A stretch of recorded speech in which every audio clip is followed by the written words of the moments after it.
Not all credit cards are good credit cards. If you choose the wrong one, it can cost you money, slow down your progress, and hurt your credit for years. Today on Wednesday Credit, I'll show you how to choose the right credit card, especially if you're an immigrant or just starting out. When you're new to credit, banks don't always offer you the best cards. They offer the cards that make them money. Getting approved does not mean it's a good card. A $75 annual fee? A 29% interest rate? That's not a good deal. What you really want is a simple, clean card with no fees that puts you in control. So, where do you start? The safest place for most beginners, especially if you're new to the country, is a secured credit card. It's one of the best ways to start building credit safely. How it works is you make a small deposit, say $200 to $500, and that amount becomes your credit limit. This makes it very low risk for the bank, so approval is much easier. Imagine someone who's just arrived in the US. They open a $300 secured card, use it only for weekly groceries, and pay it off in full every single week. This simple habit shows the credit bureaus you're responsible, and your score will start to build.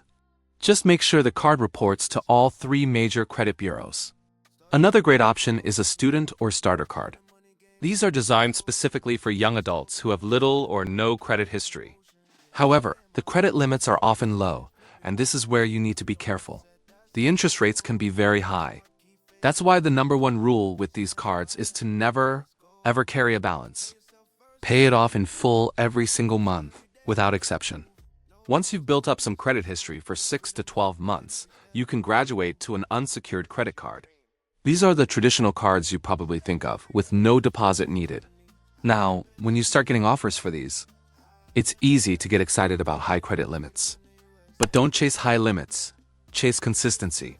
The goal isn't to have a $10,000 limit you can't manage. Calmly review the terms and conditions, not just the spending power. Now let's talk about the cards to be wary of, starting with store credit cards. You'll be offered these at the checkout counter with a tempting discount. They're very easy to get, and that's what makes them dangerous for beginners. They almost always have extremely high interest rates, very low limits, and they're designed to encourage you to spend more money in that one store. It's a huge temptation for impulse spending. The smart move is to politely say no and stick to your plan. Even worse are the fee-heavy or subprime cards. If you see a card that charges you an annual fee, a monthly maintenance fee, and even an application or setup fee, run away. If a card charges you money just for existing, it's not helping you. It's profiting from you. You want a card that works for you, not the other way around. So, how do you choose the right one? Before you apply for any card, run through this simple checklist. First, does it report to all 3 credit bureaus, Equifax, Experian, and TransUnion? This is non-negotiable. Second, does it have an annual fee?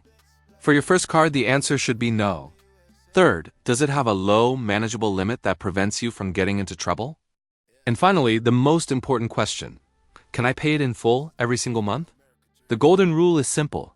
Low fees plus your discipline equals credit growth. Let's look at a real-life comparison. 2 people, same $500 limit, but 2 very different cards. Person A gets a store card.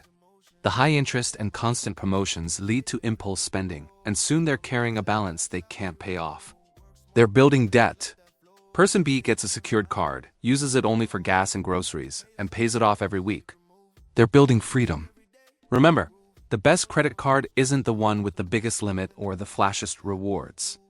It's the one that helps you build your financial future safely and responsibly.